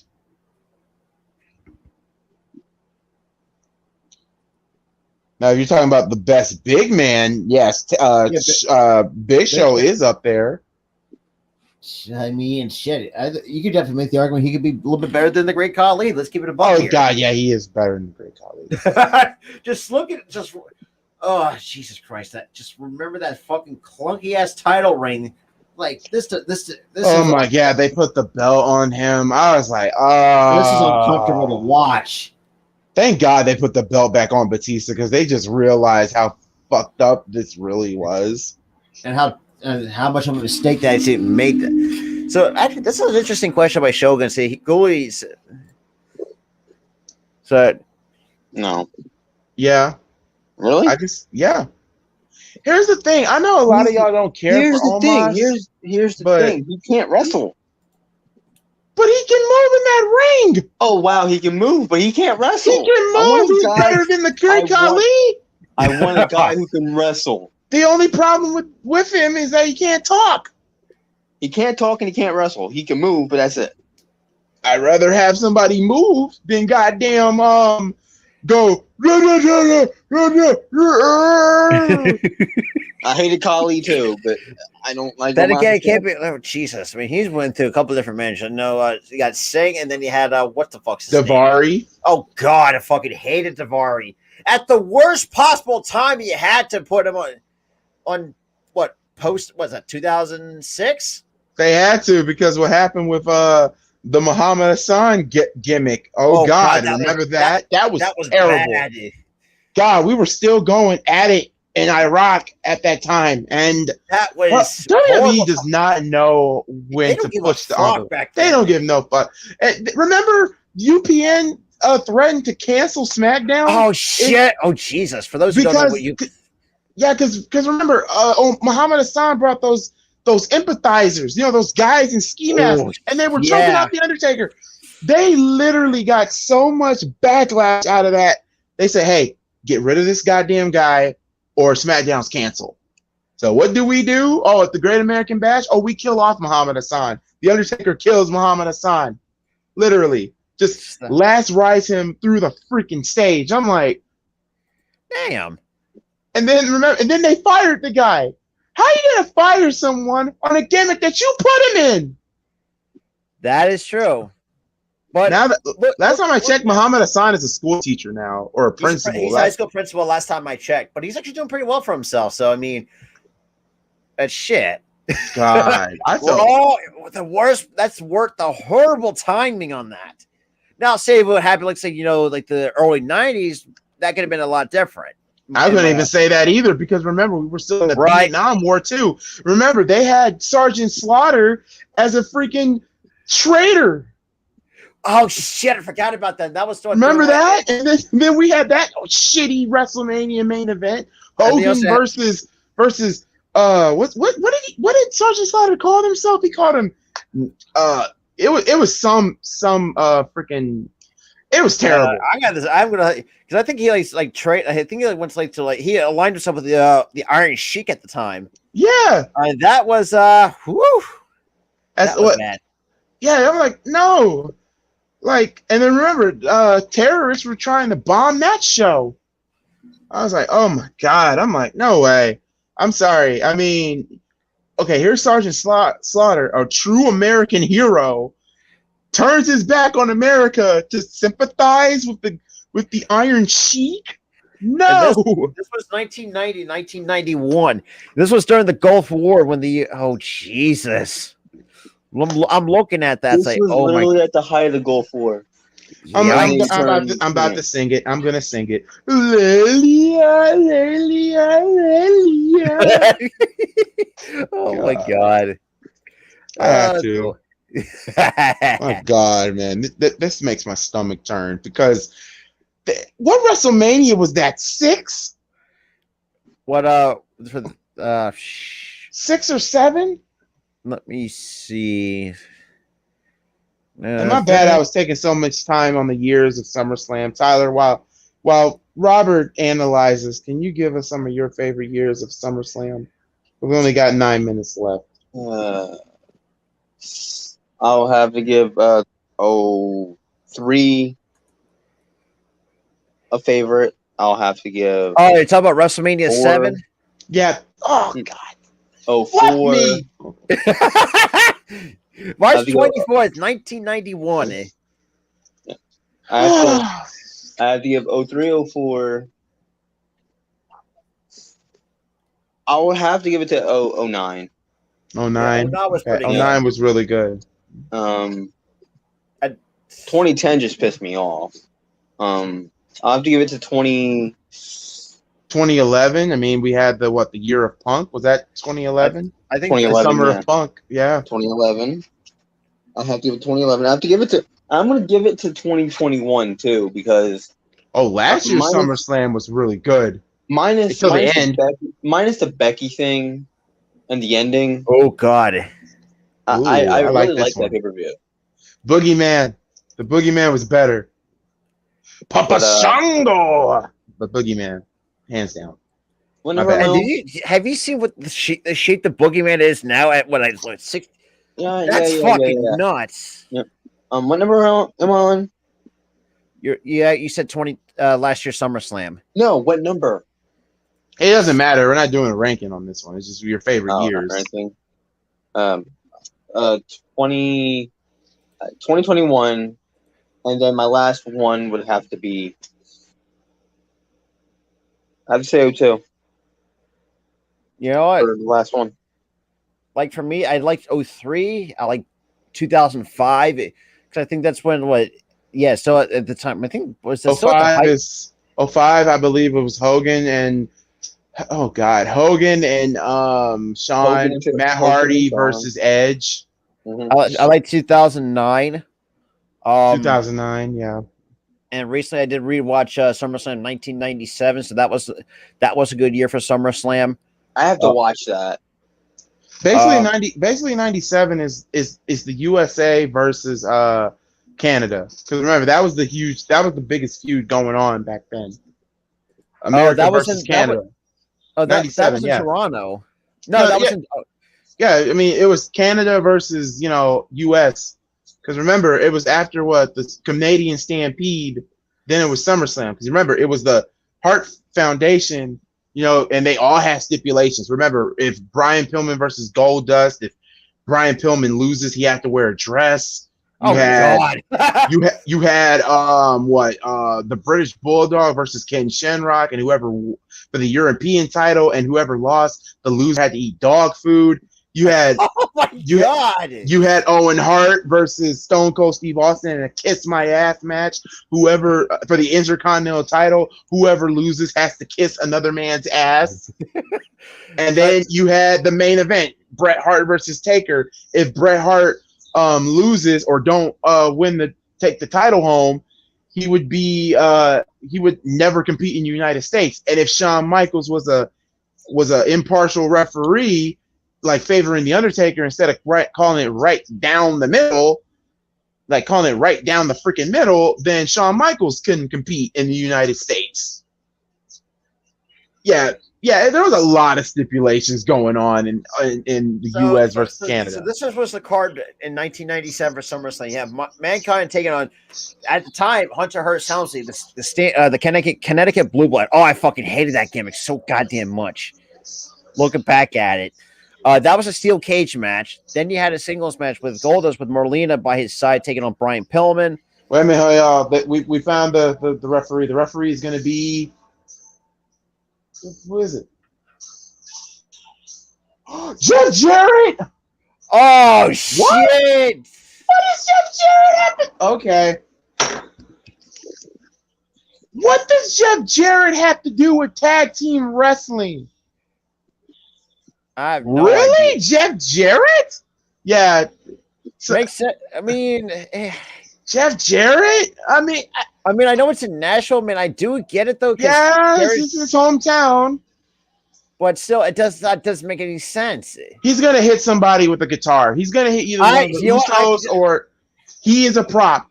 Think about it. It kind of makes sense. It's his hometown. He's a former multi-time World Heavyweight Champion, former Intercontinental Champion. Jeff Jarrett. Yeah, it makes sense on that regard, but what does he have, like you said, what does he have to do with tag team wrestling? And the fact that he is, I think it's kind of funny that he's the Southern boy and he's going to referee a match with two African-American tag teams, but and now we get a fight between the Usos and the Street Profits. I mean, think about it, man. They got screwed. I mean, the Street Profits got screwed. I think this is what's going to happen. Jeff Jarrett's going to hit one of them with the guitar. It doesn't matter. He might hit the Usos. I think he's going to hit the Street Profits with the guitar. He's going to hit somebody with it. Yeah, and that's somebody's going to to get a guitar shot. Titles. But yeah, so going back to it, they had the Legion of Doom and taking on the Godwins in a tag team match. And then you had the British Bulldog on taken on Ken Shamrock for the European title. Shamrock, yeah. Loser had to eat dog food. Think about that. And here's the thing. The match ended in a no contest when the British Bulldog threw dog food on Ken Shamrock, and Shamrock just went Super Saiyan and just killed everybody. And then you had Los Boricas, which made up Jesus Castillo, Jose Estrada Jr., and Miguel Perez Jr. and Savio Vega taking on the Disciples of Apocalypse. DOA. Okay, basically that storyline was Savio Vega and I guess Crush from DOA got kicked out of the nation. So they had their own, so they started their own, faction. That was separately factions. Crush had a biker gang, Savio Vega, a bunch of, Latino superstars. So, yes, I mean, the longest match was Hart and the Undertaker. That went on for 28 minutes. And it gave us the Shawn Michaels heel turn when he spit on Bret Hart spit on Shawn. Shawn was about to hit Bret with the steel chair. Bret moved out of the way, and instead it clocked Taker. And Shawn count the 1, 2, 3, making Bret the champion. And to be honest, if you really look at that match, that was really Shawn's heel turn. Because you guys also got to remember this too, because Shawn Michaels was coming back after losing his smile. And also, this also came at the part where, Bret Hart and Shawn were fighting. Because remember, when Shawn wanted to leave the WWE because he said it was an unsafe working environment. Okay, so and this is the so one more thing. So we wrap it up. So the commentators you had McMahon, Jim Ross, and Jerry Lawler. The ring announcers the late Howard Finkel. Then the referees you had Mike Chioda, Earl Hebner, Jimmy Corderas, the late Timmy White. Jack Doan and Shawn Michaels was part of that. Spanish commentators, you had Carlos Cabrera and Tito Santana. Oh, and who could remember? Obviously, you got the young Michael Cole. And how about Todd Pettengill? Who remembers him? Oh, God, Todd Pettengill. Yeah, but then you had Jean Brassard and Raymond Rougeau for the French. Yeah, but Yeah, that's that was SummerSlam 1997. yeah. And next week, I hope you guys are getting your dream matches ready for next week because that's going to be next week's I already episode. have mine. I already have mine written down. I already have mine already. So that will be next week's episode, and so let me the other news. So you said it's for any company, correct? With this dream match card, it's a WrestleMania dream match card with any company. Okay, I just wanted to make sure that like a re-clarification. Okay. But other than that, y'all, that's going to do it here for another episode, exciting episode for the Ruthless Attitude Podcast, episode number 24. We love each and every one of you guys. In 2 weeks, it will be picks and predictions. That will be on the 29th. And we can't wait to do those with you because I can't wait to stream. I'm getting my baby back, damn it. Nah. But other than that, we love each and every one of you. Absolutely. God bless you all. Peace. We out.